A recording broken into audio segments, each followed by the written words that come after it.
Good afternoon, everyone.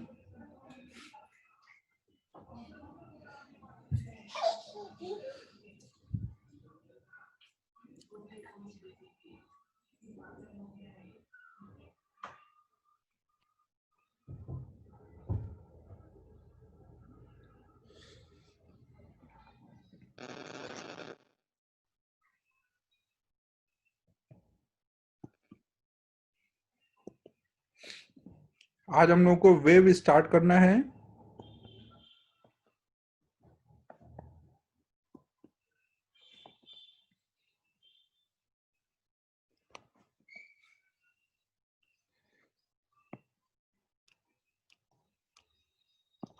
तो web में पहले हम लोग थोड़ा सा थ्योरी रिवाइज कर लेते हैं, फॉर्मूले वगैरह, फिर प्रॉब्लम स्टार्ट करते हैं ना। आवाज सबको क्लियर आ रही है ना?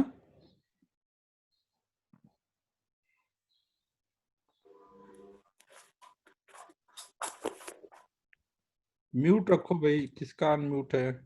वैभवी, वैष्णवी म्यूट रखो।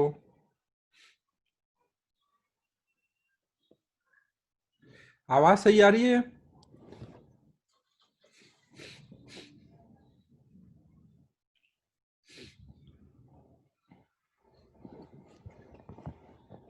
ठीक है, फिर हम लोग देखो वेव स्टार्ट कर रहे हैं ना। वेव में सबसे पहले तो वेव होता क्या था ना, वेव क्या होता था? ट्रांसफर ऑफ एनर्जी होता था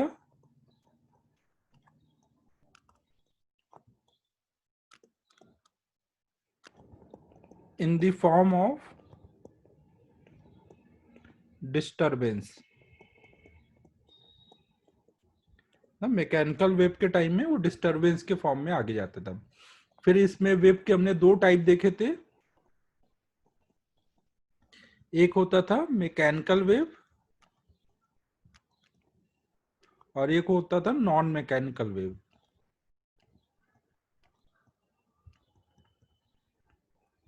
मैकेनिकल वेव उसको बोलते थे जहां पे मीडियम लगता है ना, बिना मीडियम के वेव आगे नहीं जा सकती।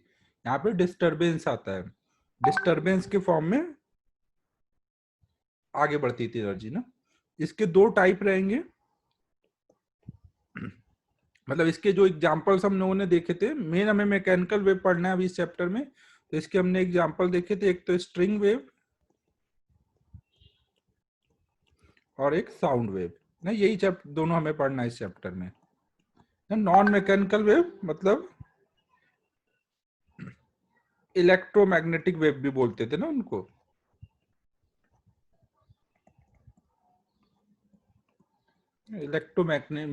मैकेनिकल वेव, तो ये जो अलग से इलेक्ट्रोमैकेनिकल वेव वाला चैप्टर है, वहां पे ये वाला पढ़ना है, नॉन मैकेनिकल वेव। फिर वेव जब ट्रेवल कर रहा है तो वो मीडियम के पार्टिकल कैसे ऑसिलेट कर रहे हैं, उस बेसिस पे मान लो वेव इधर को जा रहा है, एनर्जी इधर को जा रही है, तो अगर मीडियम के पार्टिकल उससे 90 डिग्री पे ऑसिलेट कर रहे हैं तो वहां पे हम बोलते थे ट्रांसवर्स वेव।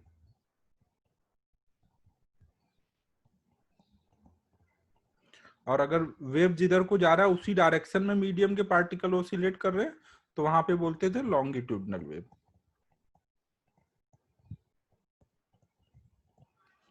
ट्रांसवर्स वेव में क्रेस्ट और ट्रफ बनता है ना, और लॉन्गिट्यूडनल वेव में कंप्रेशन और रेयरफैक्शन बनता था।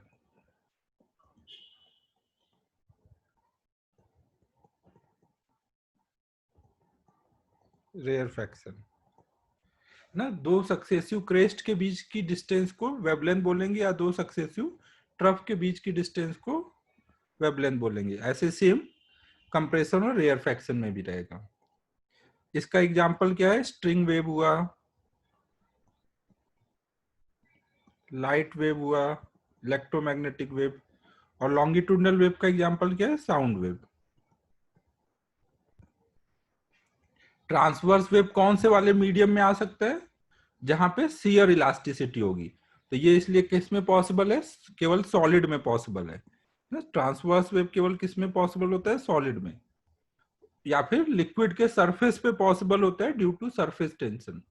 और लॉन्गिट्यूडनल वेव कहाँ पे पॉसिबल है? सॉलिड, लिक्विड और गैस, तीनों में लॉन्गिट्यूडनल वेव हो सकता है मतलब साउंड जो है वो तीनों मीडियम से चल सकता है, जबकि ये ट्रांसवर्स वेव केवल सॉलिड में ही ट्रेवल कर सकता है। फिर इसके बाद नेक्स्ट हमने देखा था इक्वेशन ऑफ वेव ना। तो कोई भी, जैसे कि मीडियम में ये वेव आगे जा रही है, तो कोई भी, ये मान लो x इक्वल टू 0 है, तो x डिस्टेंस वाला पार्टिकल कोई भी टाइम t पर अपनी जगह से कितना डिस्टर्ब हो रखा है, कितना ऊपर या नीचे गया है, ये जो निकालने वाली इक्वेशन होती थी उसी को हम बोलते थे इक्वेशन ऑफ वेव। तो y इक्वल टू आता था a sign omega T minus K x plus कुछ फाइव ना। इसको हम बोलते थे ये डिस्प्लेसमेंट वेव है ना, यहाँ पे हम डिस्प्लेसमेंट देख रहे हैं। चाहे स्ट्रिंग वेव हो या साउंड वेव, सब में यही सेम इक्वेशन होगी ना।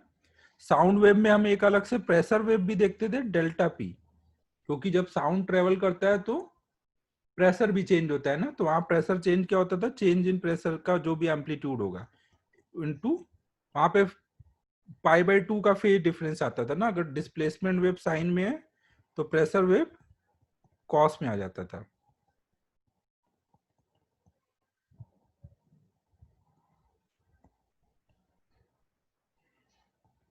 गुड आफ्टरनून वीरू भाई, गुड आफ्टरनून। ये हमारा प्रेशर वेव है।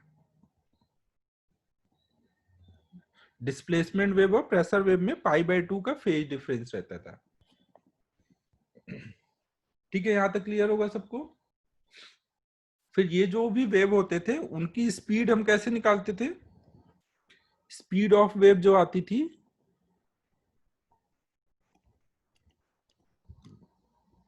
ये स्ट्रिंग वेव में जो स्पीड होती थी, कोई भी डिस्टरबेंस आगे कितनी स्पीड से बढ़ेगा तो v equal to under root T by mu.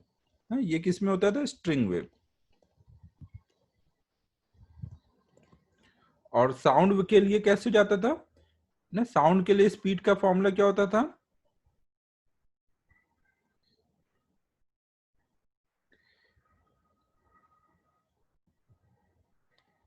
Sound के लिए फॉर्मूला कुछ इस टाइप का आता था ना, मीडियम की elasticity upon density sound wave के लिए। तो जब हम इसको रॉड में लगाते थे तो रॉड के लिए ई की जगह वाई लेते थे, वाई अपॉन में रो। अगर सॉलिड होगा, थ्री डायमेंशनल सॉलिड, तो वहां पे ये आ जाता था वाई प्लस 4η/3 अपॉन में ये। और लिक्विड के लिए आ जाता था, लिक्विड या फ्लूइड के लिए b/ρ।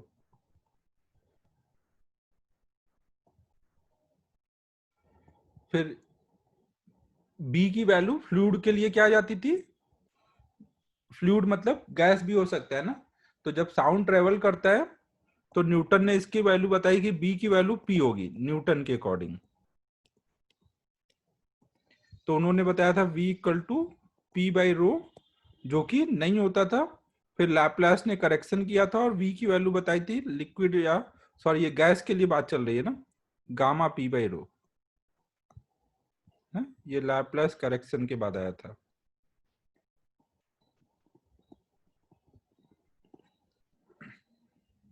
ठीक है, क्लियर है? और हम लोग p/ρ को ऐसे भी लिखते थे, p/ρ को हम लोग लिखते थे गामा RT/m। टेम्परेचर अगर कांस्टेंट है तो v चेंज नहीं होगा। फिर नेक्स्ट हमने इसमें पढ़ा था सुपरपोजिशन ऑफ वेव।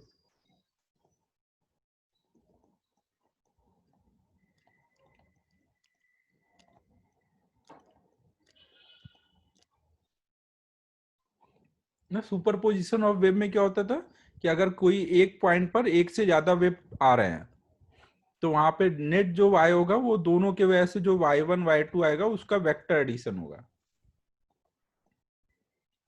ना। और एक वेव दूसरे वेव को अफेक्ट नहीं करेंगे ना, दोनों अगर क्रॉस करके जा रहे हैं तो जब क्रॉस हो जाएंगे तो एज इट इज रहेंगे ना। अगर अपोजिट पे मान लो आ रहे हैं, एक इधर से डिस्टरबेंस आ रहा है, एक इधर से आ रहा है, और क्रॉस होंगे तो अनइफेक्टेड क्रॉस हो जाएंगे। फिर इस सुपरपोजिशन के हमने 3 रिजल्ट पढ़े थे। अगर दो वेव सेम डायरेक्शन या लगभग सेम डायरेक्शन में आके सुपरपोजिशन होता था तो वहां पे बोलते थे इंटरफेरेंस। इंटरफेरेंस में मैक्सिमा मिनिमा बनता था ना। कंस्ट्रक्टिव डिस्ट्रक्टिव इंटरफेरेंस होता था। इंटरफेरेंस कंस्ट्रक्टिव कब होगा? जब उनके बीच में फेज डिफरेंस 2n पाई का इंटीग्रल मल्टीपल होगा ना, मतलब 2 पाई का इंटीग्रल मल्टीपल। उस टाइम पे a की वैल्यू मैक्सिमम आती थी a1 प्लस a2, और डिस्ट्रक्टिव के लिए ये कंस्ट्रक्टिव के लिए है ना। और उस टाइम पे i की वैल्यू क्या आती थी? i मैक्स आता था √i1 प्लस √i2 का होल स्क्वायर ना। ये कंस्ट्रक्टिव के लिए। सेम वे में डिस्ट्रक्टिव के टाइम पे क्या हो जाता था? फाई की वैल्यू जो होती थी वो 2n प्लस 1 पाई ना, और पाई के इंटीग्रल मल्टीपल होते थे, तो a की वैल्यू मिनिमम होती थी इस टाइम पर,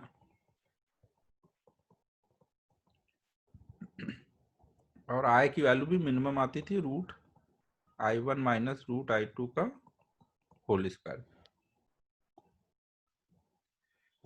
यहाँ पे जनरल फॉर्मूला क्या रहता था एम्पलीट्यूड का? a equal to a1 square plus a2 square plus 2 a1 a2 cos phi. जहाँ फाई क्या होता था? दो वेव जो सुपर इम्पोज हो रहे हैं उनके बीच का फेज डिफरेंस। तो इसको इंटेंसिटी के लिए ऐसे लिख देते थे ना। ये सब फॉर्मूला बस बता रहा हूँ ना, डेरिवेशन नहीं बता रहा हूँ अभी।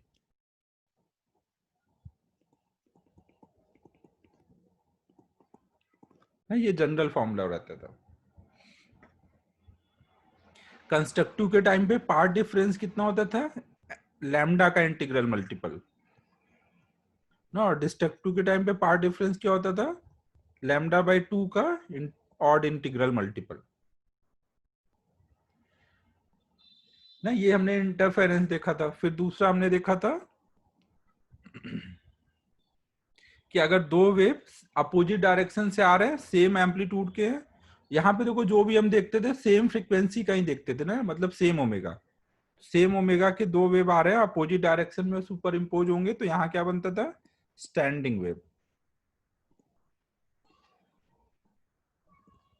स्टैंडिंग वेव की टाइम में इक्वेशन क्या आ जाती थी? अगर आगे कोई एक वेव है ए sine omega T minus K X, और एक वेव है ए साइन ओमेगा टी प्लस के एक्स, तो इनको जब ऐड करते थे तो इक्वेशन क्या आ जाती थी?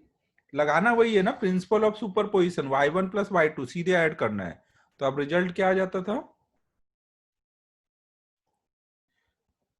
2a sign c plus D करेंगे ना, c प्लस डी करेंगे तो ये आ जाएगा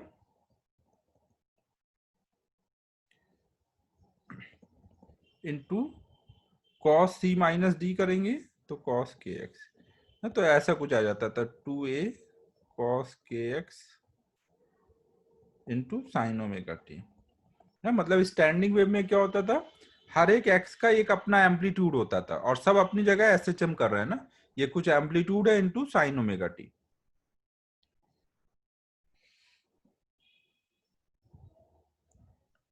स्टैंडिंग वेव में फिर हमने देखा था कि वहां पर लूप्स बनते थे ना। लूप्स बनते थे तो अगर दोनों एंड क्लोज है, बोथ एंड फिक्स है अगर स्ट्रिंग का, तो वहां पे हमेशा क्या होगा? जो एंड फिक्स होगा वो हमेशा नोड रहेगा है। तो अब यहाँ पे ऐसे एक लूप हो सकता है, ऐसे जो भी होंगे कंप्लीट लूप्स होंगे। तो अगर यहाँ पे एन लूप्स बन रहे हैं तो फ्रीक्वेंसी कितनी आती थी? एन इंटू एफ नॉट, जहां पे एफ नॉट क्या होता था? v by 2l। F not को बोलते थे फंडामेंटल फ्रीक्वेंसी। v की वैल्यू कितनी डालेंगे? स्ट्रिंग है तो √t/μ ना। फिर n की वैल्यू कौन सी है उसके अकॉर्डिंग उतने नंबर का हार्मोनिक होता था। फंडामेंटल के बाद अगले वाले को फर्स्ट ओवरटोन, फिर सेकेंड ओवरटोन ऐसे बोलते थे। एफ नॉट, 2F0, 3F0, तो ये फंडामेंटल टोन होता था, फिर ये फर्स्ट ओवरटोन, फिर ये सेकेंड ओवरटोन। सेम वे में अगर वन एंड फिक्स्ड है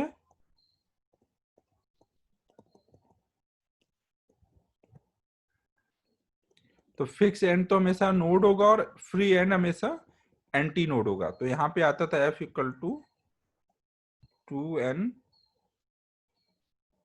प्लस 1 F0। एन की वैल्यू यहाँ 0 से स्टार्ट करेंगे, 0 1 2 ऐसे, तो केवल ऑड वाले हार्मोनिक्स आते थे ना। F0 आएगा, 3F0 आएगा, 5F0 ऐसे। तो ये वाला फंडामेंटल टोन होता था, ये वाला फर्स्ट ओवरटोन, ये वाला सेकेंड ओवरटोन ना, और हार्मोनिक वाइज ये वाला थर्ड हार्मोनिक है ना, ये वाला फिफ्थ हार्मोनिक है। एच लिखा है हार्मोनिक के लिए ना। फंडामेंटल मतलब फर्स्ट हार्मोनिक। और यहाँ पे फंडामेंटल की वैल्यू कितनी आती थी, V/4L। जब एक एंड फिक्स होता था तो फंडामेंटल की V/4L आती थी। यही सेम कॉन्सेप्ट हम लोग लगा देते थे जब हम साउंड वेव में देख रहे हैं और क्लोज्ड ऑर्गन पाइप है।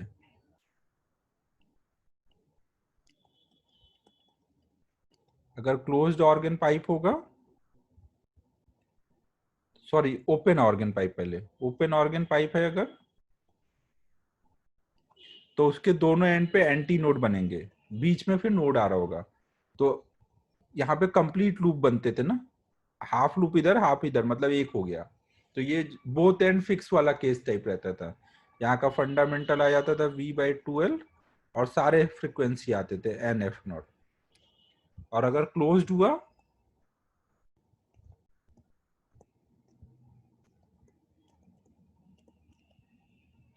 क्लोज्ड होता था तो वहां पर एक एंड ऐसे क्लोज है। ये जो भी हमने लिखा ये सब हमने डिस्प्लेसमेंट वेव का लिखा है ना। प्रेशर वेव के लिए उल्टा होगा, जहां एंटी नोड होगा वहां प्रेशर वेव का नोड हो जाएगा। यहाँ पे ऐसे होता था ना, इधर एंटी नोड और इधर नोड। तो यहाँ पे फंडामेंटल आता था V/4L और फ्रीक्वेंसी सब ऑड वाली आती थी।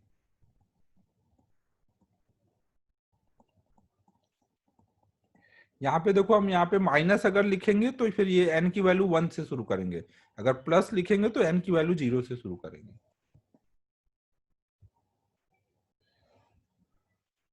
फिर इसके बाद हमने एक देखा था बीट। बीट क्या होता था, अगर सेम फ्रीक्वेंसी के, लगभग सेम फ्रीक्वेंसी के दो वेव आके सुपर इम्पोज होते थे, तो वहां पे सुपर पोजिशन में एक ही पॉइंट पर जो इंटेंसिटी मिलती थी वो टाइम के साथ वेरी होती थी, पहले बढ़ती थी फिर कम होती थी, फिर बढ़ती थी फिर कम होती थी, ऐसे चलता था। तो जब इंटेंसिटी 0 है तो लाउडनेस 0 होगी, फिर लाउडनेस बढ़ेगी, फिर 0, फिर ऐसे चल रहा है।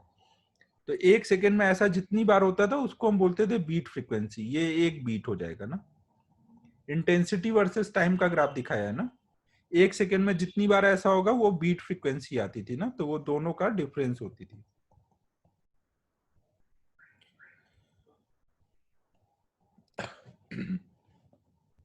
फिर एक हमने देखा था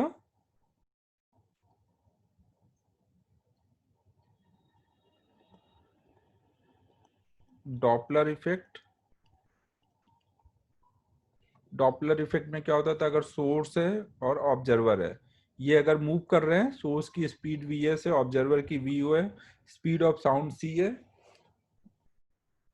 तो वहां पे अपेरेंट फ्रीक्वेंसी क्या आती थी, real frequency c plus minus vo upon c minus plus vs।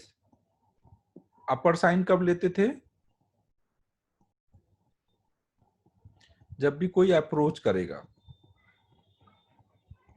और लोअर साइन कब लेते थे, जब भी कोई रिसीड करेगा।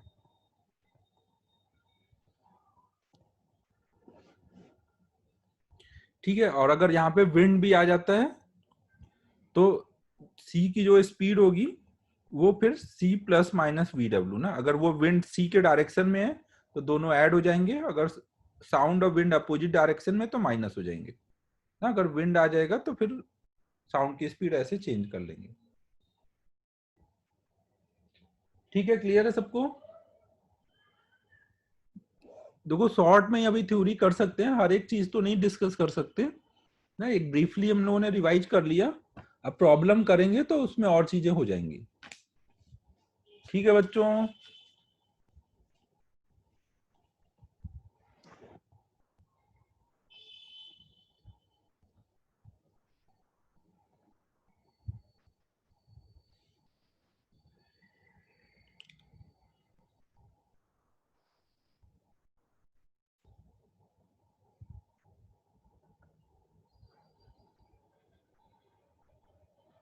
यहाँ देखो प्रेशर वेव का एम्पलीट्यूड कितना आता था, डिस्प्लेसमेंट वेव के एम्पलीट्यूड और उनमें ये रिलेशन होता था ना, जहाँ के क्या होता है, वेव नंबर ना, के कितना होता है 2 पाई बाई लैम्डा या फिर ओमेगा बाई वी, वी जहाँ पे वेव की स्पीड है।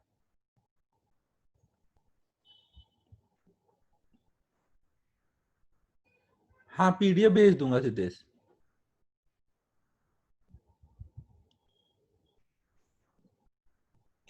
चलो अब हम लोग प्रॉब्लम स्टार्ट करते हैं। तो वेव वाला असाइनमेंट में क्लास वर्क का फर्स्ट प्रॉब्लम से स्टार्ट करते हैं।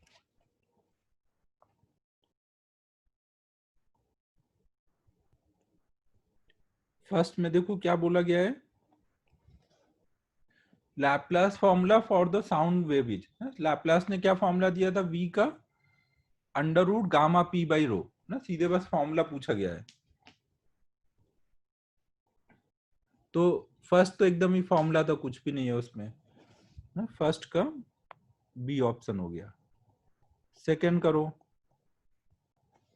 if the wavelength of the sound wave is reduced by 50% then the percentage change in its frequency will be, ना अगर वेवलेंथ को हम आधा कर दें, 50% से कम किया मतलब आधा कर दिया, तो percentage change in frequency, sound की स्पीड के बारे में कुछ नहीं बोल रहा है, तो हम यही मानेंगे कि कांस्टेंट है, मान लो वेवलेंथ आधा हो रहा होगा तो फ्रीक्वेंसी डबल हो रही होगी।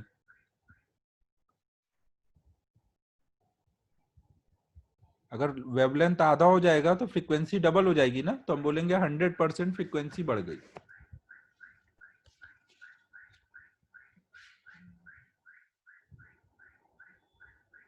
ठीक है, क्लियर है? अरे कुछ बोलते रहो भाई।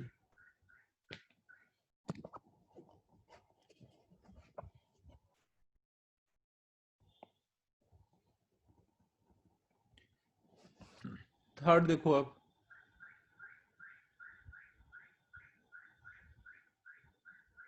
थर्ड करो, खुद से करो, अब थर्ड पहले ट्राई कर लो।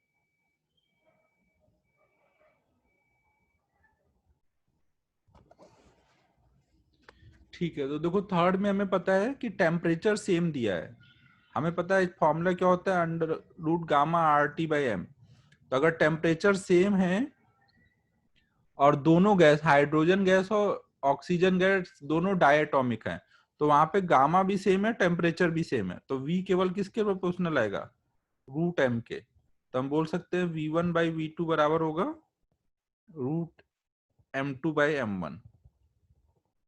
पहले क्या दिया है, हाइड्रोजन पहले मतलब वो 1 है, ऑक्सीजन बाद में तो वो 2 है, तो 2 वाले का कितना आएगा 32, हाइड्रोजन का 2, तो ये 4 आ जाएगा ना, 4:1 आ गया।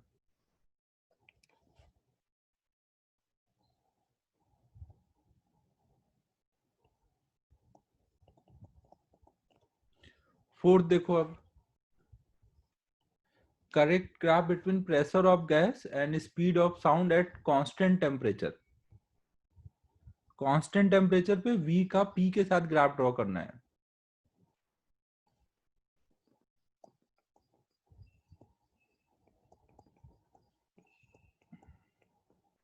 कौन सा ग्राफ हो जाएगा?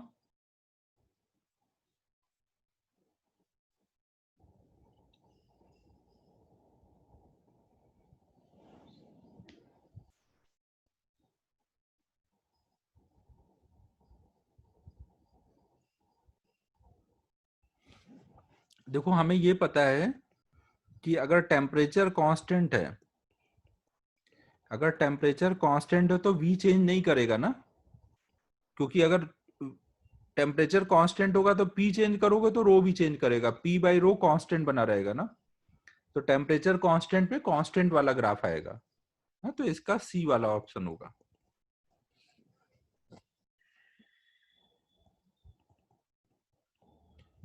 फिफ्थ देखो अब,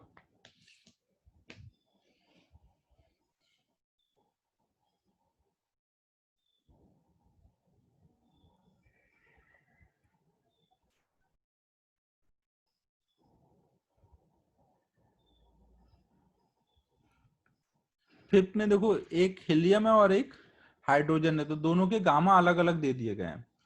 टेम्परेचर सेम है तो दोनों का फॉर्मूला लगाओगे ना, गामा लिख दो, टेम्परेचर सेम है एम लिख दो, एक बार हाइड्रोजन का एम और एक बार हीलियम का एम, और डिवाइड कर दो। फोर्थ में देख राजवर्धन, ये होता है ना gamma R T by M, अगर टेम्परेचर कांस्टेंट है तो मोलर मास थोड़ी चेंज हो जाएगा, गैस तो जो एक बार ले लिया वही गैस रहेगी ना। गैस का कैपिटल एम मतलब मोलर मास, वो चेंज नहीं होता।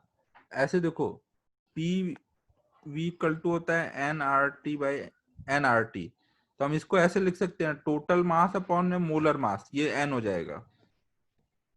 तो ये हो जाएगा P equal to M by V into R T by M, V M M. Total mass upon volume को क्या लिखोगे? डेंसिटी।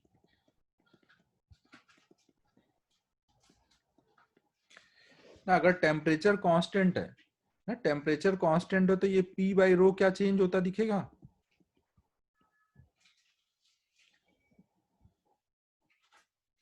अगर आप देखो प्रेशर बढ़ाओगे तो वॉल्यूम कम हो जाएगा, प्रेशर बढ़ाओगे तो वॉल्यूम कम हो जाएगा ना। तो ये प्रेशर बढ़ा वॉल्यूम कम हुआ तो ये रेशियो बढ़ गया, तो ये दोनों एक दूसरे से कट जाएंगे ना।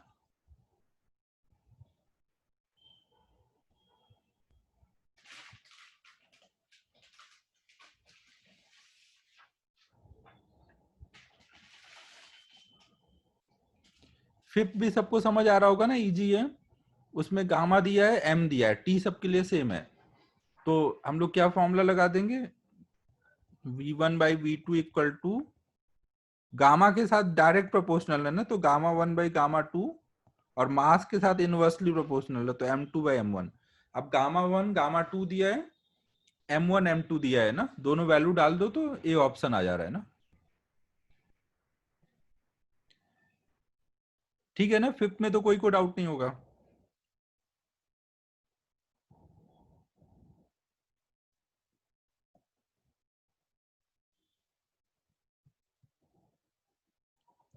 नेक्स्ट करें फिर सिक्स्थ वाला।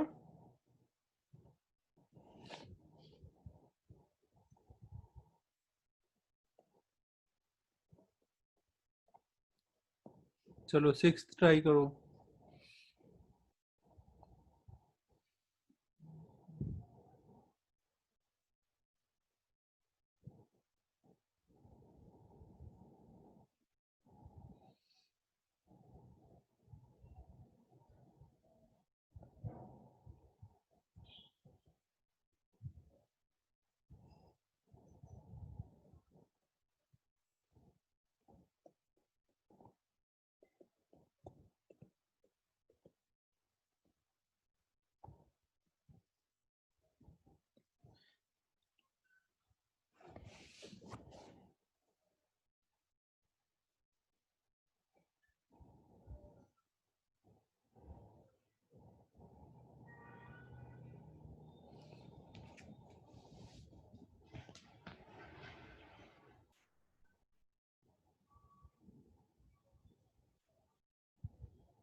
देखो 6th वाले में क्या है, यहाँ पे प्रोग्रेसिव वेव है और कंप्रेशन और रेयर फैक्शन की बात हो रही है ना।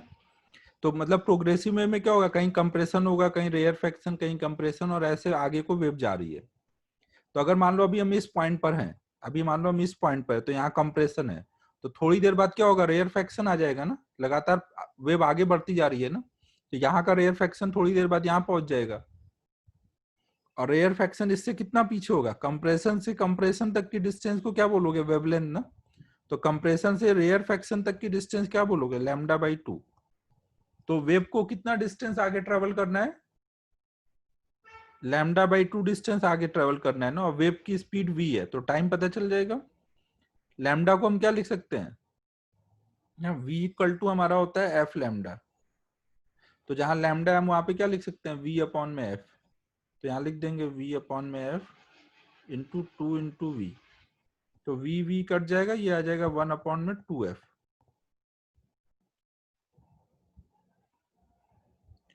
ना। f की वैल्यू डाल दो, f की वैल्यू कितनी है 500 हर्ट्ज ना। तो ये कितना आ जाएगा 1/100 सेकेंड, 1000 सेकेंड। कुछ समझ आया मैं क्या बोल रहा हूँ। सर वो क्वेश्चन का मतलब समझाओ ना, the time interval after which rarefaction maximum मतलब क्या? रेयर फैक्सिमम मैक्सिमम मतलब रेयर फैक्शन, कंप्रेशन मैक्सिमम मतलब कंप्रेशन। एक्चुअली जैसे हमारा जो प्रेशर है बढ़ना स्टार्ट हुआ, तो बढ़ते बढ़ते जब मैक्सिमम जहां पे बढ़ता है वहां पे बोलते हैं कंप्रेशन ना, और जहां पे कम होते होते मिनिमम हो जाता है वो रेयर फैक्शन है।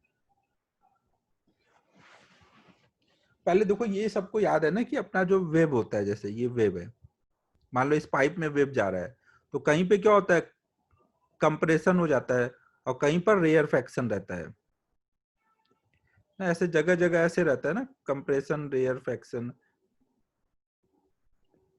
या compression rarefaction, rarefaction compression, ऐसे रहता है, और वेव लगातार आगे ट्रेवल करती जा रही है ना। तो जो यहाँ का कंप्रेशन है ना, थोड़ी देर बाद कहीं इधर पहुंच जाएगा। तो अगर मैं पूछूं कि भाई ये आगे को सी स्पीड से जा रहा है, ये डी डिस्टेंस बाद यहाँ पे कोई पॉइंट है, तो यहाँ पे ये कंप्रेशन कितनी देर बाद पहुंचेगा, यहाँ वाला कंप्रेशन डी डिस्टेंस बाद कितनी देर बाद पहुंचेगा। तो एक मिनट, हेलो, हाँ हाँ हाँ।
हाँ तो देखो हम लोग ये डिस्कस कर रहे थे, एक मिनट, कि देखो जैसे आपने ये देखो कम रे, जैसे ट्रांसवर्स वेव है, तो ऐसे ट्रांसवर्स वेव बन गया तो इसका मतलब ये थोड़ी होता है कि यहाँ पे क्रेस्ट बना तो ये क्रेस्ट यहीं रहेगा, लगातार ये डिस्टरबेंस आगे बढ़ता है ना, समझो ना। अगर मान लो मैंने एक वेव पल्स केवल क्रिएट की तो ये वेव पल्स लगातार आगे बढ़ता जाएगा ना। तो कोई भी डिस्टरबेंस अगर बना हुआ है प्रोग्रेसिव वेव में तो वो आगे बढ़ता है ना। तो अगर ये डिस्टरबेंस अभी यहाँ पर है तो डी डिस्टेंस पे कितनी देर बाद पहुंच जाएगा, अगर उसकी स्पीड v है तो यही टाइम बोलोगे ना डी बाई वी। कुछ चमक रहा है मैं क्या बोल रहा हूं? यहां तक बात समझ आई कि प्रोग्रेसिव वेव मतलब क्या, कोई डिस्टरबेंस उसमें क्रिएट हुआ है और वो आगे जा रहा है। क्रेस्ट, ट्रफ, कंप्रेशन, रेयरफैक्शन, ये सब क्या है, डिस्टरबेंस है ना, जो कंटिन्यूअसली आगे बढ़ते जाएंगे। तो अगर मुझे पूछा गया कि भाई अभी मैं पॉइंट पी पर हूं, मान लो ये पॉइंट पी है और यहाँ पे अभी कंप्रेशन वाला डिस्टरबेंस पहुंचा हुआ है, तो कितनी देर बाद रेयरफैक्शन वाला पहुंच जाएगा। तो मैं देखूंगा भाई कि कितना रेयरफैक्शन कितनी दूर है यहाँ से भी, लैम्डा बाई 2, और वो v स्पीड से आगे बढ़ रहा है तो कितनी देर बाद वो पहुंच जाएगा। तो वही डिस्टेंस अपॉन स्पीड लगा दी गई है। कुछ समझ सर आ रहा है? कंप्रेशन कंप्रेशन मतलब सबसे ज्यादा प्रेशर होगा और रेयरफैक्शन मतलब सबसे कम प्रेशर होगा, बराबर? देखो ऐसे होता है ना, कोई भी पॉइंट का प्रेशर क्या होता है, टोटल प्रेशर जो होता है, वहां पे जो हाँ। पहले से एटमॉस्फेरिक प्रेशर होता है, एक मिनट, जब साउंड ट्रेवल करता है तो कोई भी पॉइंट पे प्रेशर क्या होता है, P not plus delta P. और डेल्टा पी क्या फिक्स वैल्यू होती है, वो वैरी करता है ना, कुछ ऐसे साइन या कॉस का फंक्शन आएगा, ऐसे चलता है ना। साउंड वेव में डेल्टा पी की वैल्यू ऐसे देते हैं ना। दर्शन, बोल भाई, हेलो। हाँ वो समझा मेरे को, अब पर ये देखो इन्होंने। जैसे कहीं पे भी, अब हर जगह ये पूरे इस टर्म की वैल्यू डेल्टा पी नॉट थोड़ी होगी, कहीं पे हम्म। डेल्टा पी नॉट बाई 2 होगी, कहीं पे डेल्टा पी नॉट बाई 3 होगी, इसकी वैल्यू कहीं 1 होगी, कहीं 1/2, कहीं 1/3। हाँ। तो जहां पे मान लो कहीं पे डेल्टा पी नॉट इसकी वैल्यू 1/2 है, तो वहां पे क्या आएगा, delta P not by 2 plus P not. तो प्रेशर ज्यादा है कम है वहां पर, पी नॉट से ज्यादा हुआ कम हुआ। पी नॉट से ज्यादा हुआ ना? तो वहां पे मतलब क्या हो रहा है, कंप्रेशन हो रहा है, लेकिन वो कंप्रेशन क्या क्या है, मैक्सिमा है वहां पर। नहीं। अच्छा अच्छा। मैक्सिमा कहाँ आएगा, जहां पे ये 1 होगा समझा समझा। ना। तो ऐसे जहां पे ये रेयर फ्रैक्शन में भी ऐसे ही होता है, जहां पे ये माइनस में डेल्टा पी नॉट आएगा, -1 होगा जब इसकी वैल्यू, पी नॉट से ज्यादा हुआ तो कंप्रेशन हो गया, लेकिन कंप्रेशन में भी कितना ज्यादा होगा, जब डेल्टा पी नॉट हो जाएगा, ऐसे रेयर फ्रैक्शन। तो आप उसको बस, अब अपन जो नॉर्मल लैंग्वेज में बोलते थे वो मैक्सिमा को ही बोलते थे, अपन बोलते थे यहाँ रेयर फ्रैक्शन है, मतलब क्या है यहाँ पे, रेयर फ्रैक्शन का मिनिमा है। और कंप्रेशन बोलते तो मतलब कंप्रेशन का मैक्सिमा है, अपन वही बोलते रहे हमेशा, मैक्सिमा मिनिमा की बात की अपन। कुछ समझ आया क्या क्या हो गया?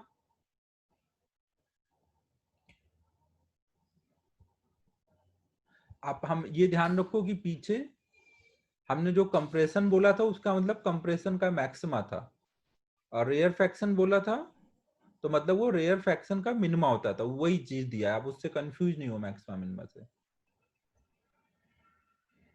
ना। ये कम प्रोग्रेसिव वेव है, कंप्रेशन पे पहुंच गया था, रेयर फ्रैक्शन आने का टाइम बताना है।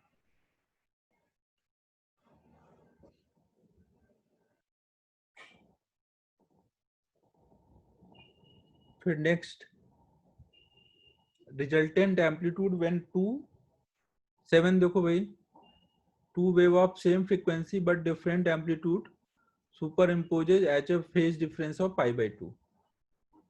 दो वेव आ रहे हैं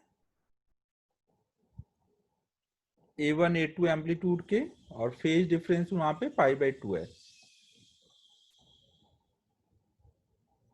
फ्रीक्वेंसी सेम होती है ना, सुपरपोजिशन में इंटरफेरेंस जब होता है तो सेम फ्रीक्वेंसी के बीच में होता है।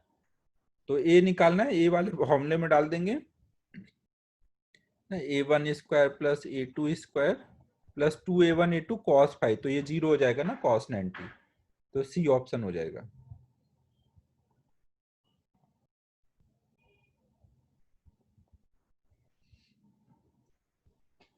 8 देखो अब,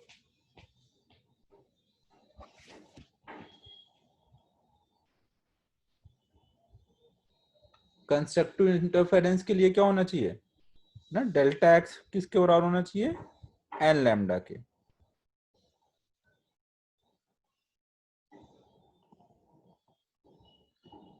नेक्स्ट,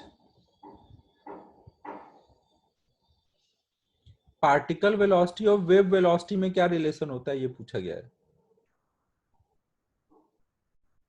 ना। अपन ने देखो ये देखा था कि जैसे कोई वेव इधर को जा रही है और पार्टिकल ऐसे ओसिलेट कर रहे हैं, तो पार्टिकल की वेलोसिटी इधर होगी, तो पार्टिकल की वेलोसिटी बराबर होती थी माइनस एम इंटू वी। ना वेव वेलोसिटी और पार्टिकल वेलोसिटी में ये रिलेशन होता था ना, ये वाला पार्टिकल वेलोसिटी है और ये वाला वेव वेलोसिटी है, तो ये हमारा ए ऑप्शन हो जाएगा ना। D Y by D X मतलब वही स्लोप, एम मतलब स्लोप।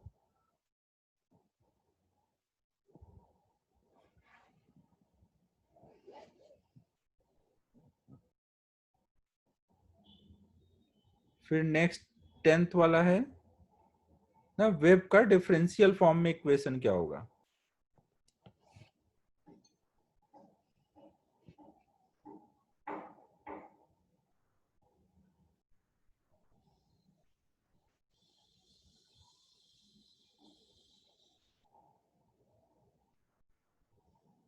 तो ये आपको याद ही रखना है ना, इसमें कुछ भी बताने लायक नहीं है। ये आपको याद रखना है कि d2y/dt2 equal to V square into d2y/dx2 ना। ये जहां पे भी ये आएगा वहां पे हम बोल सकते हैं वेव है ना। आप कोई भी एक वेव की इक्वेशन लिख लो, y equal to A sine omega T minus K X, और इसको 2 बार डिफ्रेंशिएट करो t के रिस्पेक्ट में और 2 बार करो x के रिस्पेक्ट में, और रिलेट करो तो ये रिलेशन आ जाता था ना। 10th आपको याद रखना है, ये फॉर्मूला है ना, फॉर्मूले की कॉपी में नोट रखो कि वेव का डिफरेंशियल फॉर्म में ये इक्वेशन होता है, तो उसमें बस वी स्क्वायर को दूसरे साइड लिख दिया है।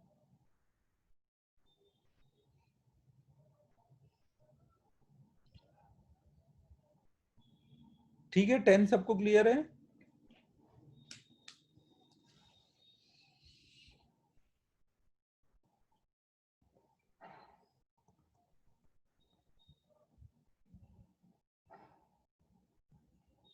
11 देखो अब,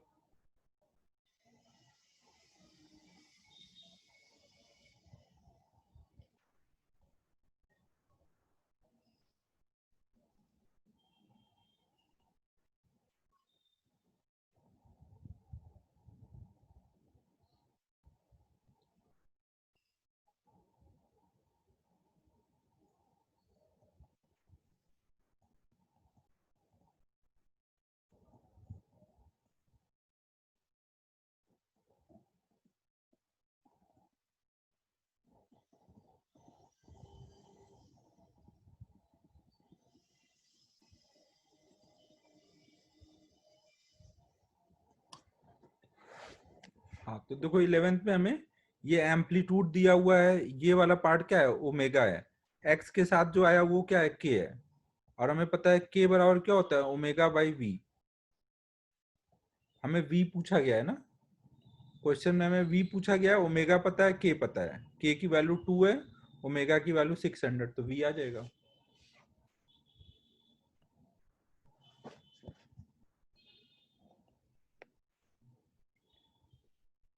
12th करो अब।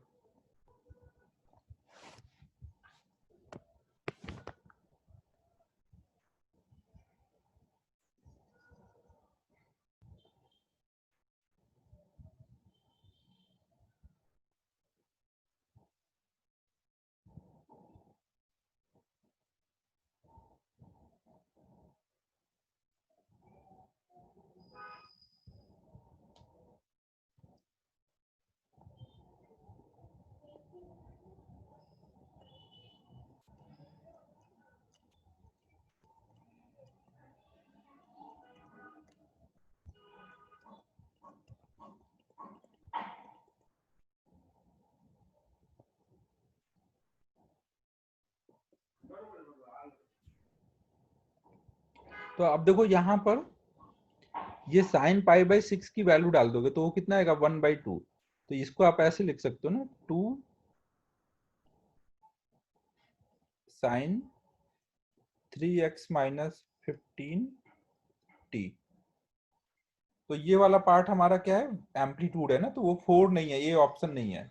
वेवलेंथ के लिए क्या करोगे, ओमेगा की वैल्यू 15 है, जो टी के साथ है वो ओमेगा है, एक्स के साथ जो है वो के है, के की वैल्यू 3 है। के हमारा क्या होता है, के को आप ऐसे भी लिखते हो ना, 2 पाई बाई लैम्डा भी लिखते हो, तो लैम्डा कितना आ जाएगा 2 पाई बाई 3। तो वेवलेंथ 4 पाई बाई 3 दिया, वो भी गलत है। स्पीड निकालना होगा तो क्या करोगे, के बराबर होता है ओमेगा बाय वी, तो वी बराबर होगा ओमेगा बाय के। ओमेगा 15 है, के की वैल्यू 3 है, तो 5 आया, तो सी वाला ऑप्शन सही है।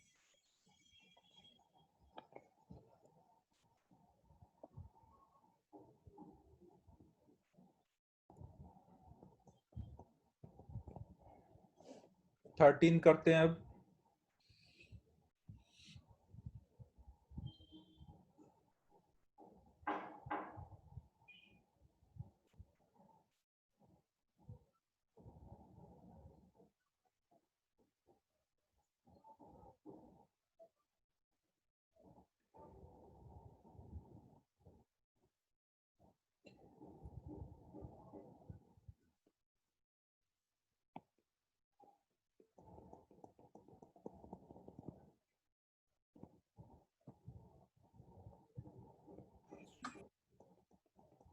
ये याद है कुछ कि अगर इंसिडेंट वेव ऐसे आ रही है और आगे रेयरर मीडियम है, तो रिफ्लेक्टेड वेव कितने फेज में वापस आएगी, रिवर्स हो जाएगी या सेम फेज में वापस आएगी।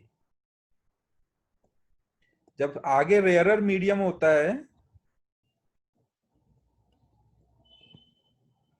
जब आगे रेयरर मीडियम है तो ये फ्री एंड टाइप होगा ना, जब फ्री एंड होगा तो कोई फेज डिफरेंस आएगा रिफ्लेक्टेड वेव में। अगर यहाँ फ्री एंड है तो वैसे ही रिफ्लेक्ट होगा ना। अगर यहाँ पे उल्टा होता, अगर इधर रेयरर होता और इधर डेंसर होता, फिर वेव आता, तो अब ये आगे लगेगा कि वॉल है ना, इधर डेंसर मीडियम है तो इसके लिए ये वॉल टाइप होगा, तो रिफ्लेक्ट होगा तो यहाँ पे रिवर्स हो जाएगा, तो इसमें पाई का फेज चेंज आ जाएगा ना, यहाँ पे पाई का फेज चेंज आया, समझो ना, इसमें कोई फेज चेंज नहीं आया है, जैसे ऊपर को था वैसे ऊपर को जाएगा ना। ये बात समझ आ रही है। हमें क्वेश्चन में ये वाला सिचुएशन दिया गया है ना, ये वाला। तो आपको देखो इंसिडेंट वेव की इक्वेशन दी गई है, वाई आई मतलब इंसिडेंट वेव की इक्वेशन, वो कितनी है 0.04 sine 8 pi T minus X by 20। तो आपको बोला गया reflected at rare medium, it's 75% उसका एम्पलीट्यूड हो गया, तो 75% हुआ तो मतलब कितना रह जाएगा, 0.04 का 3/4 हो गया। केवल डायरेक्शन चेंज हुआ है यहाँ पे ना, यहाँ पे देखो केवल डायरेक्शन चेंज हुआ है, नहीं यहाँ पे कोई फेज में चेंज नहीं आया है, तो हम पाई ऐड नहीं करेंगे ना, बस माइनस है तो उसको प्लस कर देंगे ना, डायरेक्शन चेंज करा देंगे।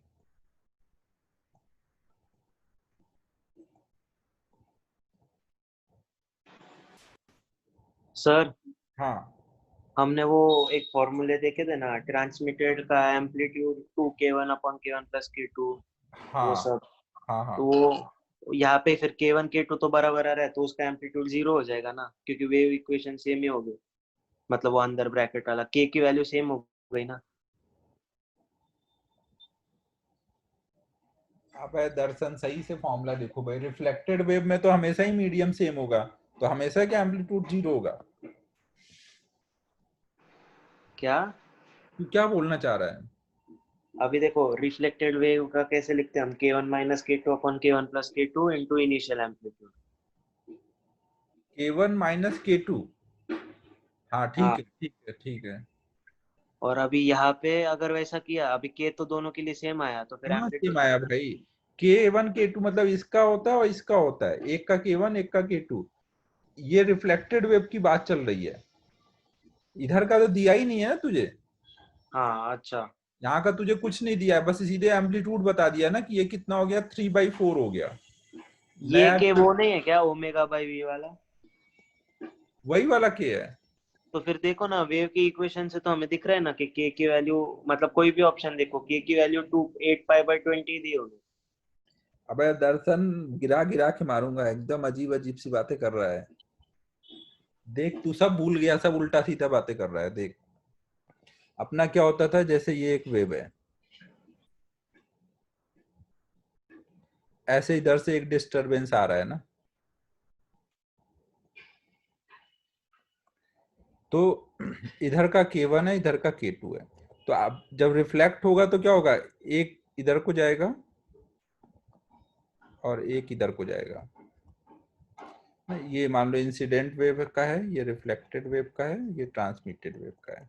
तो रिफ्लेक्टेड वेव का जो एम्पलीट्यूड आता था वो कितना आता था, तू ही बता रहा, मुझे फॉर्मूला याद नहीं है। K1 minus K2 upon K1 plus K2 into AI, यही आता था ना। हाँ यही आता था। तो अब तू मुझे बता, इसमें तू क्या दिमाग लगा रहा है। रिफ्लेक्टेड वेव तो हमेशा किधर जिस सर से जाएगी वो तो K1 ही होगा, मुझे रिफ्लेक्टेड का लिखना है। तुझे K2 ट्रांसमिटेड मीडियम के बारे में कुछ दिया है, कुछ दिया होगा अच्छा तब अच्छा। ना यहाँ लिख पाएगा। हाँ बराबर। तू तो रिफ्लेक्टेड का लिख रहा है ना, उसका तो सेम रहना ही है के।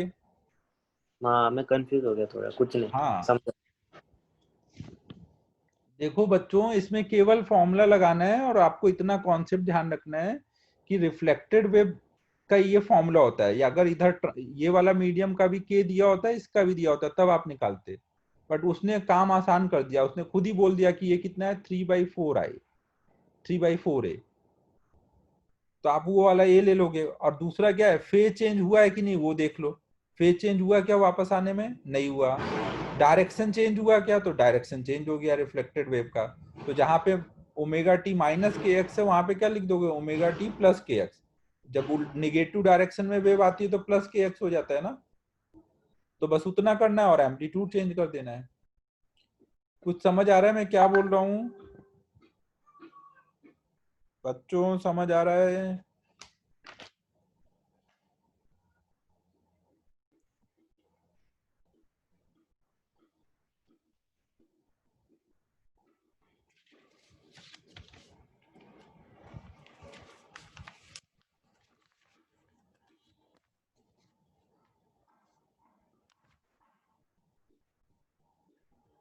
देखो अगर अभी भी डाउट है तो थोड़ा नोट्स रिवाइज करो ना, बहुत सिंपल क्वेश्चन है, थोड़ा नोट्स रिवाइज करोगे तो हो जाएगा।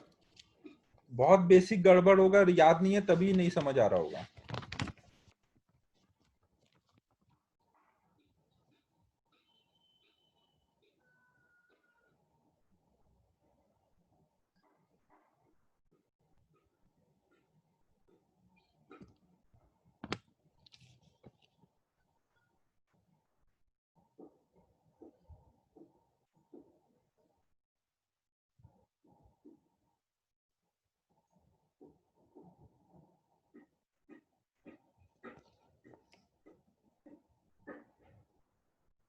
फोर्टीन करो अब सभी।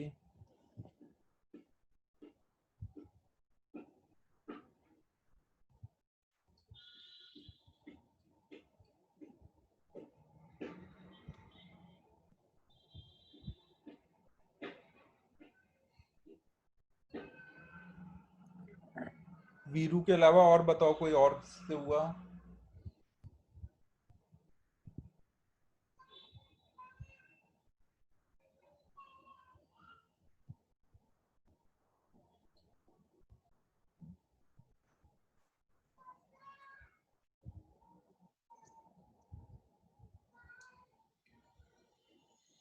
देखो यहाँ पर आपको ये ध्यान रखना है कि अगर कहीं पे भी आपको y equal to F of T दिया है और वेव की इक्वेशन लिखनी है, तो आप क्या करते थे, t को लिख देते थे t minus X by V, अगर वेव पॉजिटिव डायरेक्शन में जा रहा है, और t को लिख देते थे t plus X by V अगर निगेटिव डायरेक्शन में जा रहा है। याद है वेव की इक्वेशन लिखने में दो तरीके बताए थे, एक जब y equal to F of T दिया है, और दूसरा अगर y equal to F of X है, तो हम क्या करते थे, x को लिख देते थे x माइनस वी टी अगर वो पॉजिटिव डायरेक्शन में जा रहा है वेव, और लिख देते थे x प्लस वी टी अगर वो निगेटिव डायरेक्शन में जा रहा है।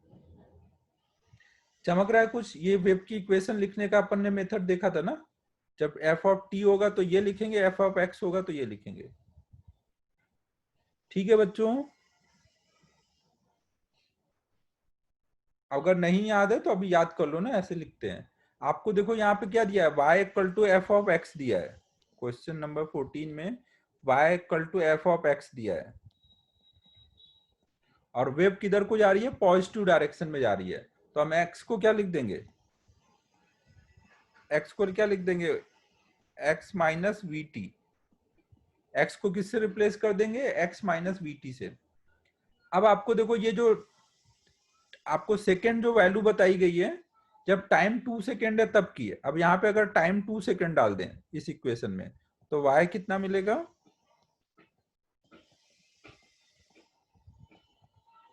अब ये कंपेयर करो, बोला गया है कि 2 सेकेंड पे ये दिख रहा है, 2 सेकेंड पे ये है, ये, और 2 सेकेंड पे हमने निकाला तो ये आया, तो ये दोनों सेम होने चाहिए, मतलब 1 की वैल्यू 2 भी होनी चाहिए ना। कंपेयर कर लो, 2 सेकेंड का क्वेश्चन में दिया हुआ था और हमने निकाल लिया, फिर दोनों कंपेयर कर लिया तो 2v इक्वल टू 1 आया, यहाँ पे 1 है, तो मतलब v की वैल्यू हाफ आ जाएगी। कुछ याद आया क्या हो रहा है, समझ आया?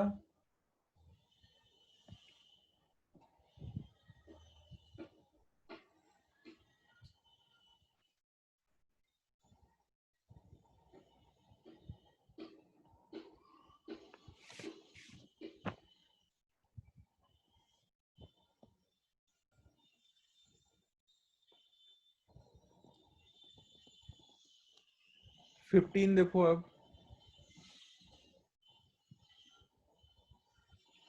स्टेशनरी वेव की इक्वेशन पूछी गई है 15th में ना, तो जिस इक्वेशन में x वाला टर्म अलग और t वाला टर्म अलग हो जाता है, वो स्टेशनरी वेव की इक्वेशन होती है ना। देखो इसमें a में साइन के x, x वाला टर्म अलग है, t वाला टर्म कॉस के साथ अलग है।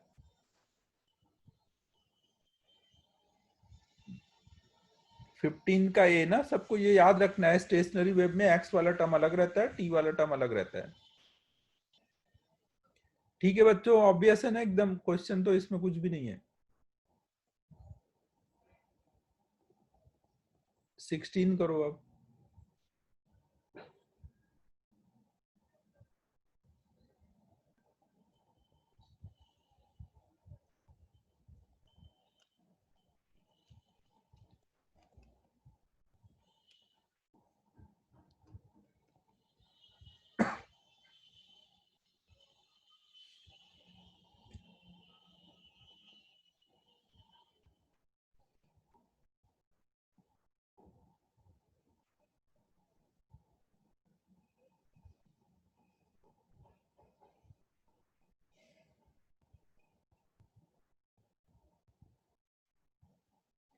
हाँ 16 में देखो इक्वेशन दिया है स्टेशनरी वेव की ना, तो x के साथ जो रहेगा वो k रहेगा ना, और टाइम के साथ जो रहेगा वो ओमेगा है, और हमें distance between two consecutive anti node पूछा है ना, कॉन्जिक्यूटिव एंटी नोड, तो एंटी नोड के बीच की डिस्टेंस क्या होगी, दो कॉन्जिक्यूटिव एंटी नोड के बीच की डिस्टेंस लैम्डा बाई 2 होती है ना।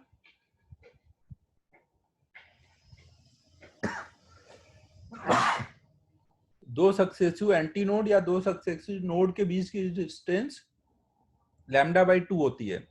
हम यहाँ से k से लैम्डा निकाल लेंगे ना, k दिया है मतलब k बराबर 2 पाई बाय लैम्डा, k की वैल्यू पाई बाई 4 है, तो वहां से हमें लैम्डा आ जाएगा, लैम्डा आ गया तो लैम्डा बाई 2 बताना है।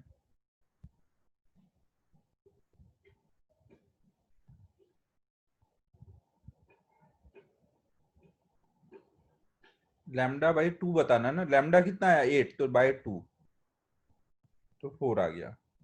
ठीक है, सबको क्लियर है ना?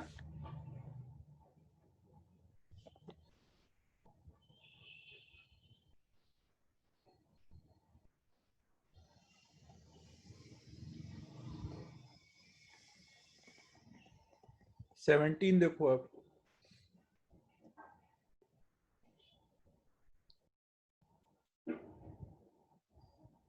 एक स्ट्रिंग को 4 सेगमेंट में वो वाइब्रेट कर रही है, लेंथ 2 मीटर है, 4 सेगमेंट मतलब 4 लूप बन गया है उसमें।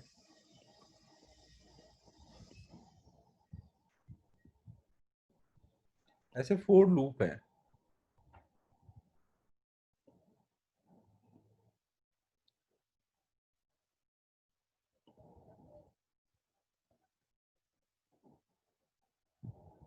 और इसकी लेंथ हमें दी हुई है 2 मीटर है स्ट्रिंग की।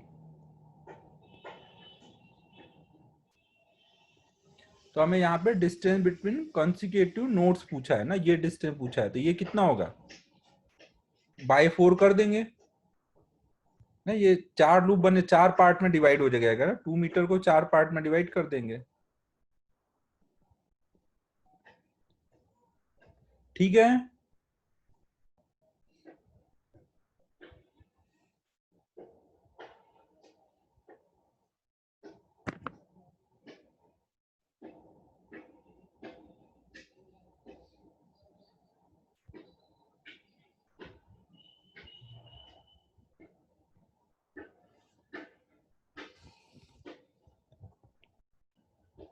एटीन देखते हैं अब।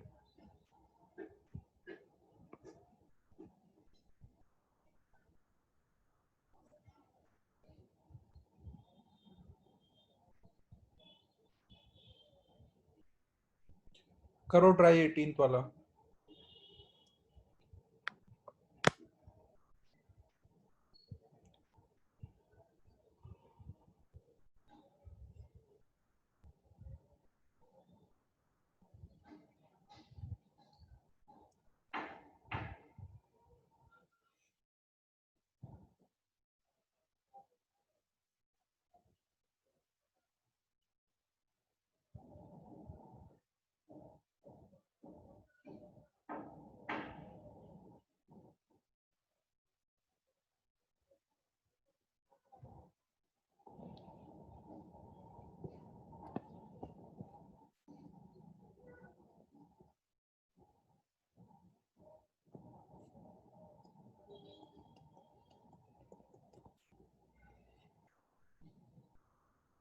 देखो अगर हम लोग 18th में एल लेंथ का ऐसे ओपन ऑर्गन पाइप ले लें, तो वहां पे फ्रीक्वेंसी का फॉर्मूला क्या आएगा, एन एफ नॉट, जहां पे एफ नॉट की वैल्यू क्या होगी, V/2L।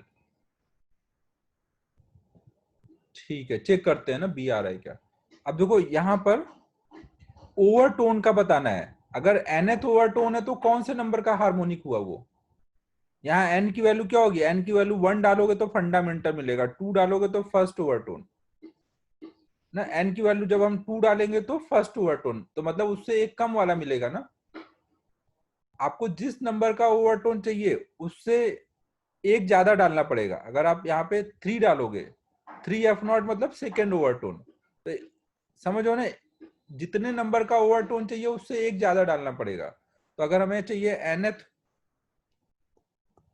ओवरटोन, nth ओवरटोन की फ्रीक्वेंसी चाहिए, तो वो हमारा हो जाएगा n+1 V/2L। सबको ये बात क्लियर है।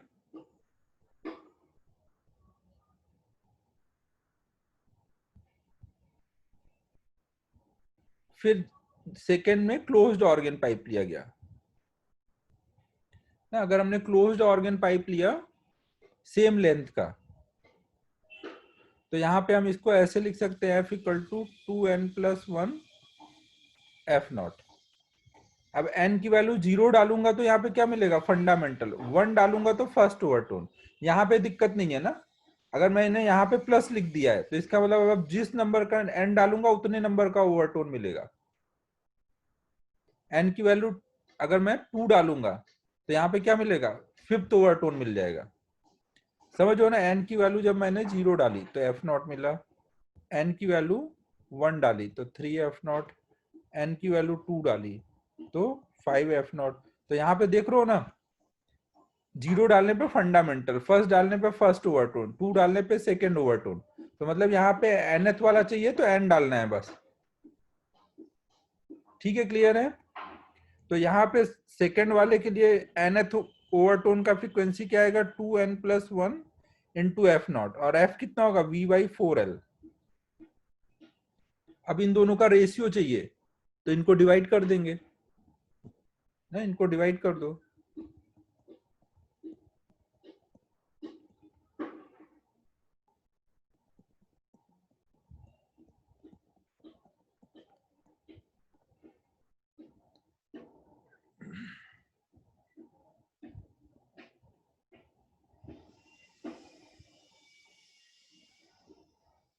ठीक है, 18 हुआ क्लियर सबको?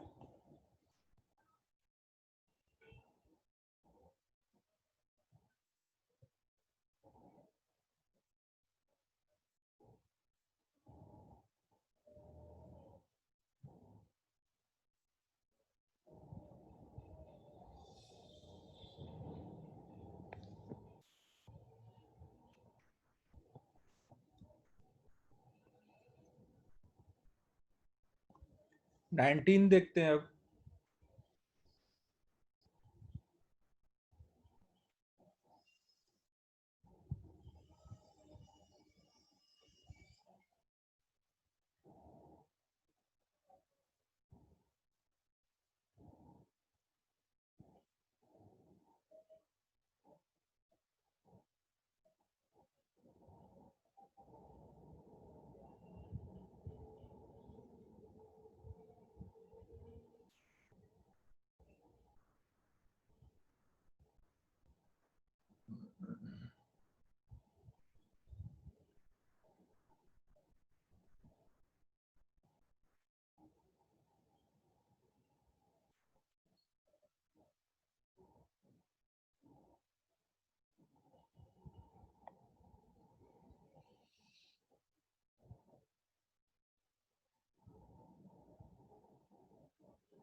नाइनटीन कुछ समझ आ रहा है? रेजोनेंस कॉलम ट्यूब याद है क्या होता है? रेजोनेंस वाला एक ऐसे, रेजोनेंस कॉलम ट्यूब में एक ऐसे पाइप रहता था ना, उसमें ऐसे लिक्विड भरते थे, पानी भरते थे ट्यूब के थ्रू,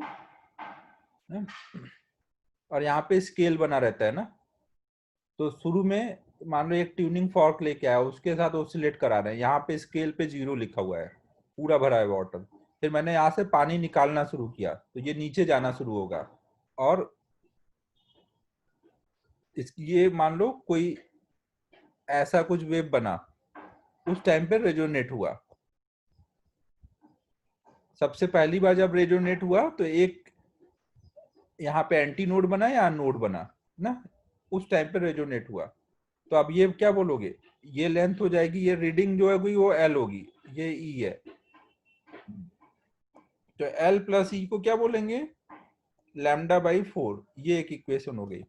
फिर अगली बार फिर कब रेजोनेट हो पाएगा, हमें और पानी निकालना पड़ेगा। तो सेम ये लूप को आगे जब कंटिन्यू होगा, सेम वाला लूप, वेवलेंथ चेंज नहीं होनी चाहिए, तो फिर से फ्रीक्वेंसी सेम हो जाएगी ना।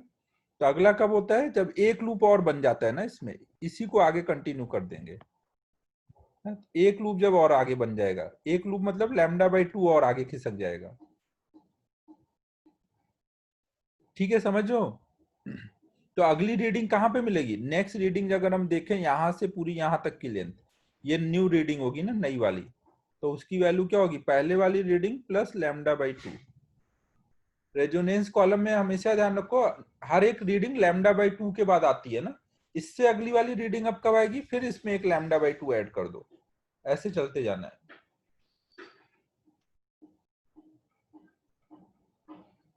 सेकेंड रीडिंग के टाइम वाटर यहाँ आ चुका है ना, यहाँ पर मैंने उसी डायग्राम में बना दिया, बट समझो ना वाटर नीचे आ गया है। तो आपको देखो अब क्या क्या बोला गया है, पहले तो शॉर्टेस्ट लेंथ दी हुई है, ये 15 सेंटीमीटर, ये एल दिया हुआ है, ई की वैल्यू दी है, तो यहां से आपको वेवलेंथ आ जाएगी। क्वेश्चन में दे दिया है ना एंड करेक्शन, तो वो ऐड करेंगे ना। तो एल प्लस ई, एल कितना दिया है 15, ई कितना दिया है 1, तो एल डैश लैम्डा में नहीं बाई करेंगे क्या सर? क्या क्या एल डैश में ये ऐड नहीं करेंगे? किसमें? एल डैश में L plus lambda by 2 plus E.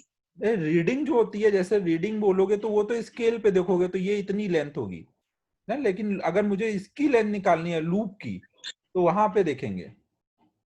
Reading में तो आप यहाँ स्केल पे जितने डिवीजन तक का होगा ये रीडिंग बताओगे। तो देखो यहां से लैम्डा बाई 4 की वैल्यू आ गई, लैम्डा की वैल्यू आ गई 64, और रीडिंग का मतलब कितना हुआ?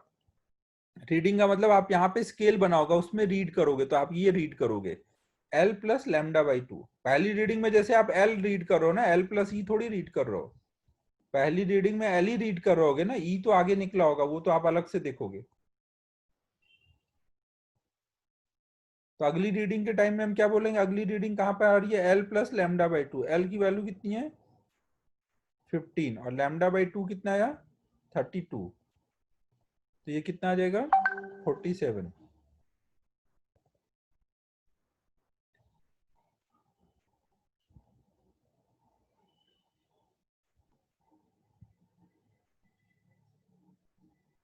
कुछ समझ आया मैं क्या बोल रहा हूँ?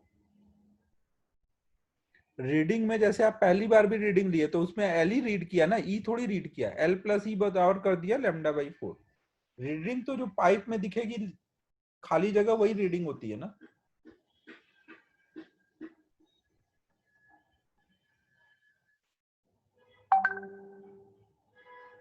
अब इससे अगली रीडिंग कब आएगी? जब एक लैम्डा बाई 2 वाटर और नीचे चला जाएगा, तो लैम्डा बाई 2 और इसमें ऐड कर दो, तो वो उससे अगली रीडिंग हो जाएगी। ऐसे चलता रहेगा ना। हमेशा ध्यान रखो रेजोनेंस कॉलम में हमेशा अगली रीडिंग के लिए कितना वाटर को नीचे ले जाना होता है? Lambda by 2। जो वेव ये बनी है इसी वेव को आगे हमें कंटिन्यू करना पड़ता है ना, तो उससे फ्रीक्वेंसी चेंज नहीं होती। अगर मैंने कुछ और किया तो लैम्डा चेंज होगा तो फ्रीक्वेंसी चेंज हो जाएगी।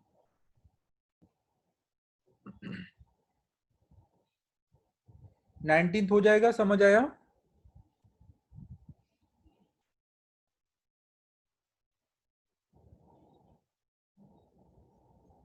बाकी लोग भी हाँ बोलो भाई, आया नहीं आया जो भी है बोलो तो।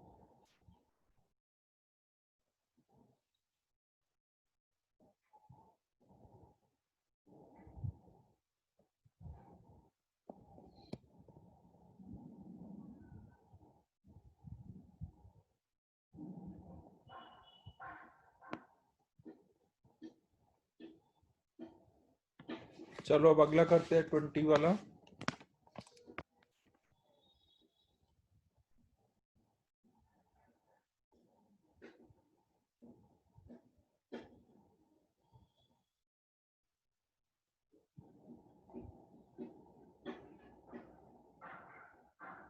सोनोमीटर वायर याद है ना? एक वायर होता था, उसके दोनों एंड फिक्स होते थे। एक एंड तो ऐसे एक प्लैंक पे फिक्स होता था, और दूसरे एंड में ये प्लैंक एक नीचे होता है ना, उस पे फिक्स रहता है। और दूसरे एंड पे यहाँ पे पुली रहती है, पुली से मास हैंग रहता है। तो यहाँ जितना मास होगा mg के बराबर यहाँ टेंशन हो जाता है ना, उसके बराबर यहाँ टेंशन आ जाता है। तो ये दोनों एंड फिक्स वाला केस होता है ना सोनोमीटर वायर, मतलब ये एंड भी फिक्स है, ये एंड भी फिक्स है ना। बाकी इसका और कोई यूज नहीं है ना, बस mg बराबर टेंशन हो जाएगा और दोनों एंड फिक्स है। सोनोमीटर वायर मतलब इतना आपको ध्यान रखना है। तो आपको पूछा जा रहा है कि इसमें हम यहाँ पे कहाँ पे दो ब्रिज रख देना।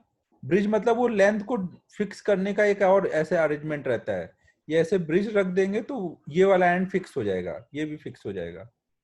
तो अब इनकी फंडामेंटल फ्रीक्वेंसी 1:3:4 हो जाए, तो मान लो ये L1 पे रखा है और ये लेंथ L2 हो गई और ये हो जाएगा L3।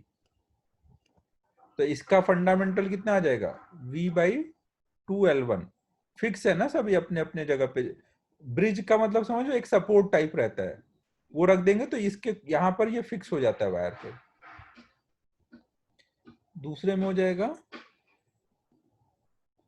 V/2L2 और V/2L3। ये सब बराबर है 1:3:4 के।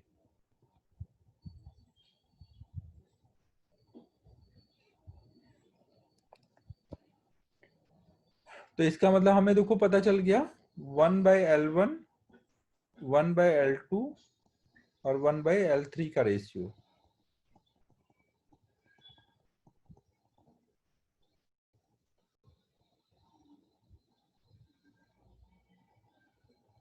तो अब इसको हमें सॉल्व करना पड़ेगा। तो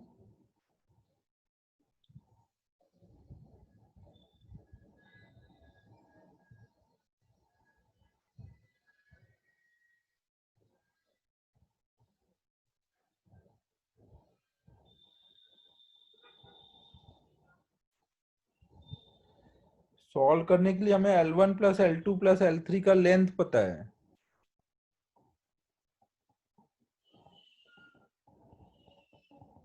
114 सेंटीमीटर और इनवर्स रेशियो पता है। उसको उल्टा तो कर दो ना उल्टा सर, कर L1 देंगे। into L2। हाँ, तो हाँ, L1:L2:L3 का रेशियो आ गया 1:1/3:1/4। तो अब आप निकाल लोगे, सम पता है और अलग अलग रेशियो पता है। तो L1 क्या हो जाएगा, L1 के सामने का ratio over sum of ratio into इन सब का सम ना। आप कर लेंगे ऐसे, L1 L2 L3 आ जाएगा। ठीक है, 20 हो जाएगा।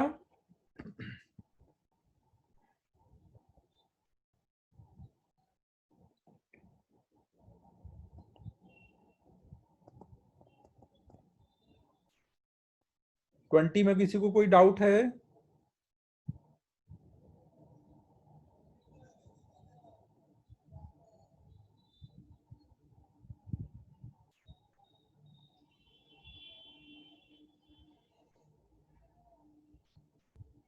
चलो अब 21 करो।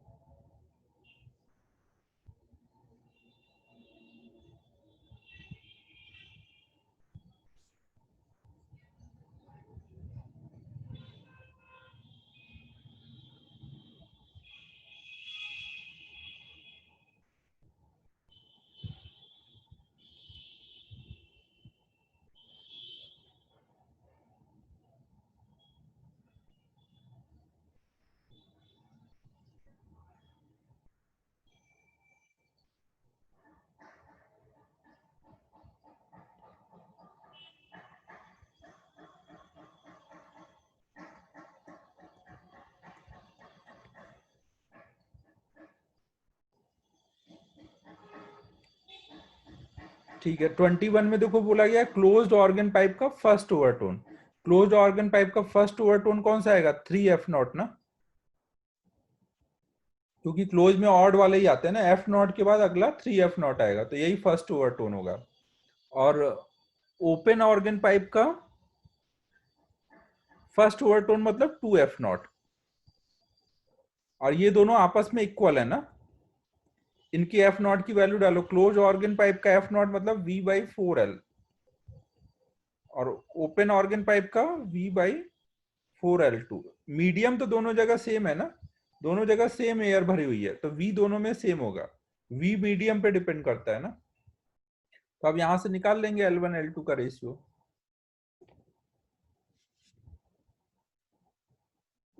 ठीक है, 21 भी क्लियर है।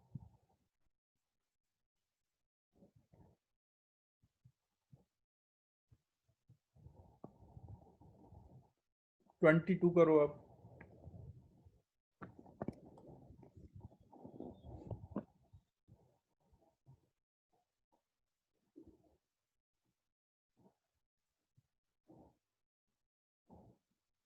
अच्छा अच्छा, इधर 4 लिख दिया क्या, यहाँ पे V/2L लिखना है। ओपन वाले में V/2L होता है।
चलो अब कर लेते हैं। 22 में बोला देखो कोई स्टैंडर्ड ट्यूनिंग फॉर्क है, मान लो स्टैंडर्ड ट्यूनिंग फॉर्क की फ्रीक्वेंसी है कुछ एफ, तो कोई ए की फ्रीक्वेंसी उससे 2% ज्यादा है। 2% मतलब कितना ज्यादा हुआ, 0.02 एफ। तो टोटल फ्रीक्वेंसी कितनी हो जाएगी, एफ प्लस 0.02 एफ। और बी की फ्रीक्वेंसी 3% कम है, 3% मतलब 0.03 एफ। परसेंट तो सबको क्लियर होगा ना, वो थोड़ी समझाना है। अब इतना कम है मतलब फ्रीक्वेंसी कितनी हो गई, स्टैंडर्ड में इतना कम कर देंगे। ठीक है, ये सबको क्लियर हो गया। अब आपको बोला जा रहा है जब ए और बी को एक साथ जब हम साउंड कर रहे हैं तो वहां पे 6 बीट्स मिल रहे हैं, तो इनका डिफरेंस ले लेंगे। इनको सब्ट्रैक्ट करोगे तो कितना आ जाएगा, 0.05 एफ ना। सब्ट्रैक्ट करोगे, एफ ए और एफ बी का डिफरेंस लेना है, तो ये बराबर है 6 के। तो इसका मतलब ये कितना आ जाएगा, 5/6 में 0.05, मतलब 600/5। ये एफ की वैल्यू आ गई ना। और हमें ए की फ्रीक्वेंसी चाहिए, ए की मतलब ये कितना हुआ है, ए की फ्रीक्वेंसी कितनी है, 1.02 एफ है ना। ए की फ्रीक्वेंसी चाहिए तो 1.02 इंटू एफ, एफ कितना आया 122। अब इसको सॉल्व कर लो। समझ आ रहा है सबको मैं क्या बोल रहा हूँ।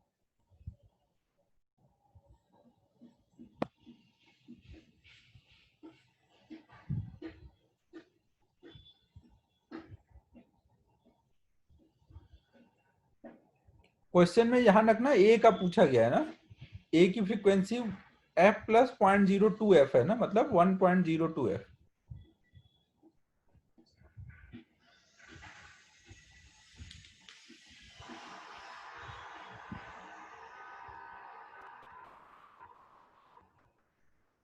नेक्स्ट करो अब 23rd।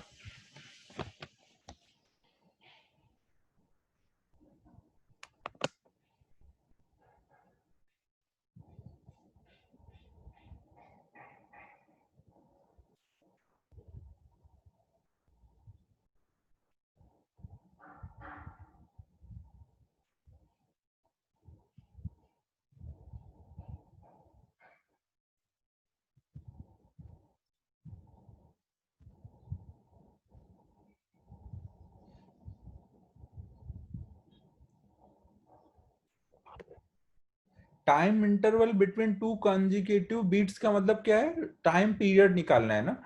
यहाँ पे आपको बीट का टाइम पीरियड निकालना है, 2 बीट्स आने का टाइम। और बीट फ्रीक्वेंसी क्या होता है, 1 सेकेंड में कितने बीट्स आए। बीट फ्रीक्वेंसी क्या होता है, 1 सेकेंड में कितने बीट आ रहे हैं। तो टाइम पीरियड क्या हो जाएगा, टाइम पीरियड और बीट फ्रीक्वेंसी में क्या रिलेशन होगा, 1/f का ना। f बराबर 1/t, तो t बराबर 1/f।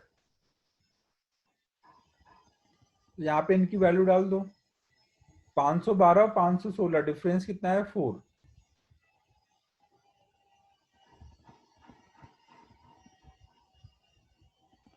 ये समझ आ रहा है मैं क्या बोल रहा हूँ। जैसे कहीं पे भी बीट का मतलब क्या है, इंटेंसिटी जो होगी टाइम के साथ बार बार चेंज हो रही है।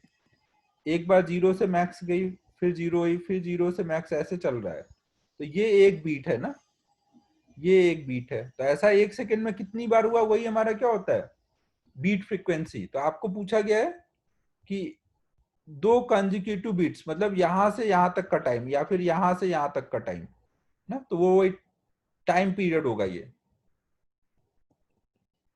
टाइम पीरियड बताना है ना। बीट फ्रीक्वेंसी क्या होती थी, यही 1/t। कुछ चमक रहा है, क्या बात चल रही है।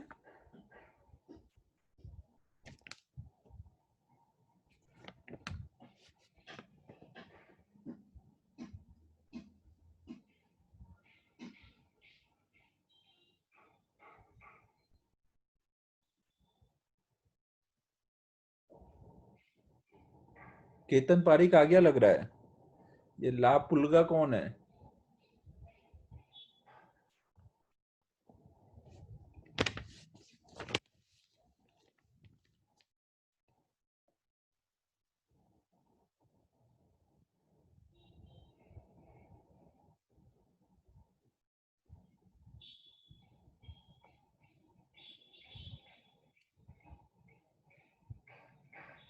चलो एक और कर लेते हैं 24, फिर बाकी नेक्स्ट क्लास में करेंगे।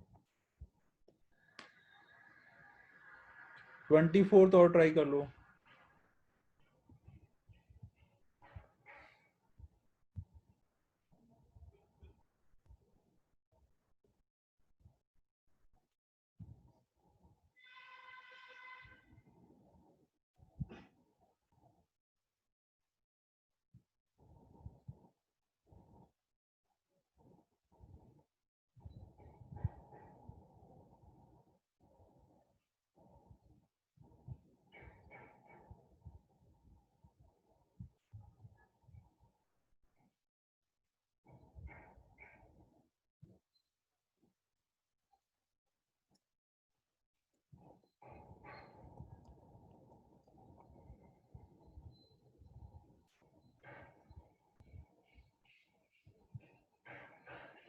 ट्वेंटी फोर में देखो बोला गया है 2 वेवलेंथ दिए गए हैं और वो बीट फ्रीक्वेंसी दी गई है, तो स्पीड ऑफ साउंड बताना है ना। 3 सेकेंड में अगर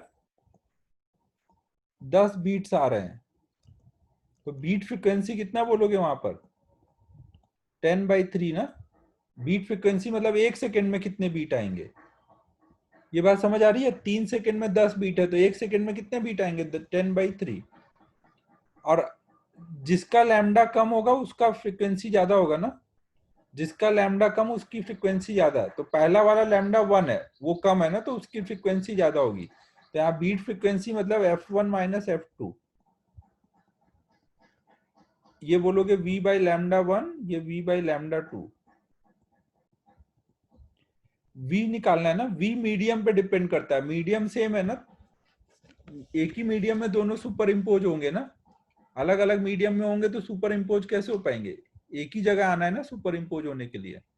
अब यहाँ पे लैम्डा 1 की वैल्यू रख दो, लैम्डा 2 की वैल्यू रख दो, सॉल्व करो तो v की वैल्यू आ जाएगी ना। ठीक है, हो जाएगा अब आगे।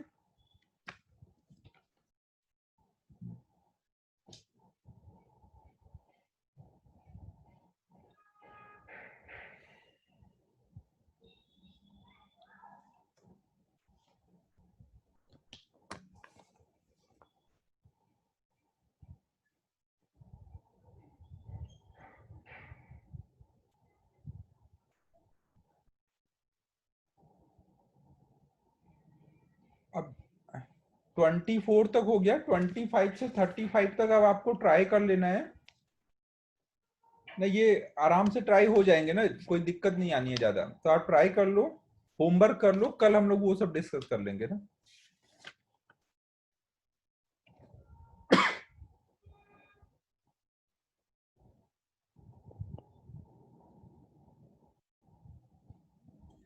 ठीक है फिर, चलो बाय बाय। मैं ये नोट्स डाल दूंगा ना उस पे।